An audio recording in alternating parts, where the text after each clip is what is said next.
Hey people. Um Man, I notice I'm already nervous. Yikes, I gotta get it together a little bit. Um so today I'm in Portland, Oregon, and we had our workshop today. We is me, my dad Rick O'Neill, and Steve Zaffigan, our good family friend. And so today I got to be in Courage Camp and contribute to Courage Camp, and I still have my name tag on, which I love wearing a name tag. So in Courage Camp today, so first, let me just back up. So one thing I absolutely love about working in the field of personal growth and coaching is that I am constantly learning by just getting to listen and participate. So today, as I'm listening in Courage Camp, Steve is sharing about vulnerability and the three kind of tenets of vulnerability. And one of them is uncertainty. And as soon as he said it, I'm like, uncertainty. Yes, I am uncertain. Like something just massively clicked. Yeah, that's completely my life right now. And just the other day, I was talking to my friend Nydia and being like, good God, when am I ever going to land somewhere? I just want to, I want to have something. And I didn't have words for it at the moment, but what I notice I've been seeking is certainty and, really, if I'm honest, like a comfort zone. And when I get really pushed out on the edges of uncertainty, I start to almost double down on I don't even care anymore. I just want comfort. And then that doesn't go well. Comfort zone is just, it seems like, why did we ever make our comfort zone wrong? It was so pretty, and it was my favorite rut. I picked out the wallpaper and I even hung the paintings. It was my favorite. But it's still a rut. And I just was in this conversation recently with a couple friends, and it's really been kind of churning in my head. Someone asked me, I was actually talking to Lily and Tony, and they'd asked me about how I was doing and what I was up to right now, because I've had a lot of big life changes in the last 6 months and bigger picture last couple of years. But basically a conversation about happiness versus security. And I wish I had 3 hands so I could hold my phone and do a graph with my other 2 hands. But basically my security has gone way down, seemingly. And my happiness has gone way up in the last few months. And even notably in the 2017, I've caught myself thinking, I think this is the happiest I've ever been. I'm so happy. And yet my security level is very low, meaning nothing's predictable. Every day I'm kind of reinventing anew and just kind of out on a limb. And starting my own business is a big stretch and a lot of uncertainty. And every day getting to realize wow, I don't know what I'm doing. And while also experiencing, I totally know how to do this. It's odd. Anyway, so happiness versus security. Let me get myself back together. Happiness, happiness is, for me, is doing what I love, feeling like I'm making choices, not, choosing who I'm around, who's in my life, who I'm connected to, what I invest myself in. Nothing is locked in. I get to really choose and honor who I am in those choices. So I'm definitely pursuing this happiness path.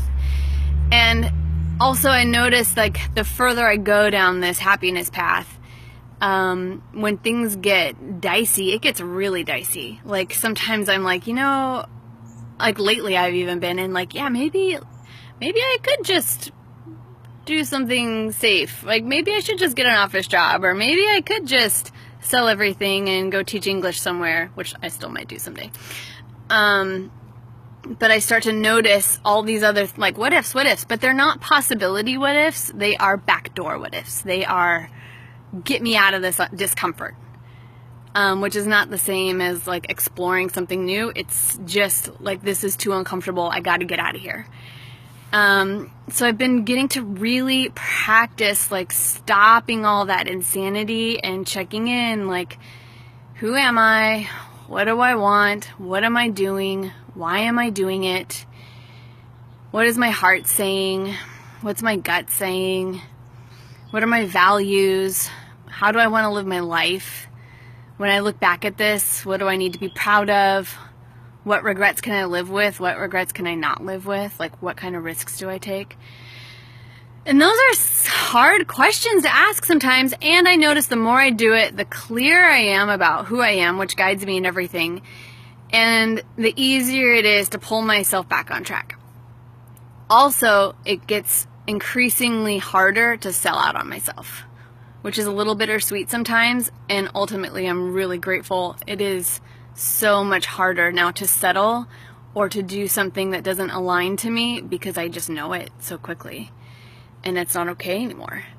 And that's one thing I actually really love about working with people, coaching people, is working with people so that they can see whatever that is for them, like whatever their non-negotiables are, whatever their purpose is, wherever they feel like, oh, it'd be so easy to sell out here, but not. One of the other big things I learned today, or was reminded of, was they brought up perfectionism, and how perfectionism, I might butcher this, but basically perfectionism is the desire to know or control all outcomes. And when I heard that, I was like, ouch, I do that too. Yeah, that's me too. Like, I want to know. I want to know that it will, like, when I jump off the cliff, I can fly. But the whole point is you don't get to know, you just get to go. Yeah, really big day. And it's kind of nice, too, to have some words for my experience. And the other, just to go back, so I said there were 3 tenets to vulnerability: uncertainty, risk, and emotional exposure. So definitely pushing out on my experience and sharing this, like, publicly. So apparently I'm just fully embracing vulnerability. It feels messy, but that's probably the point. Yeah, so I think my takeaway and what I want to offer is, like, as much as this is painful and scary and wobbly, I wouldn't trade it. I wouldn't trade it for something that didn't match me. Because although it might feel like safety and security, and that would be certain to some degree, I also am certain if I chose that, I would be unhappy and have too many questions, like, what if this, and if only that, and I wish I'd done this earlier. Things like that just are kind of hard things to hold. So yeah. So if you at all, people around you, if anybody wants to explore this conversation and what it is for you and really find your path and see how you want to honor it, I love to do that work with people. And vulnerability, here we go. Man, I think that's it for me for now. If you want to share what you're up to, if you want to share where you're vulnerable, where you're committed to being vulnerable, or what it means to you, go for it. That could provide for some interesting comments. But I'll leave it at that for now. Big kiss from Portland, and I'm looking forward to hearing from you and sharing life with you more and more.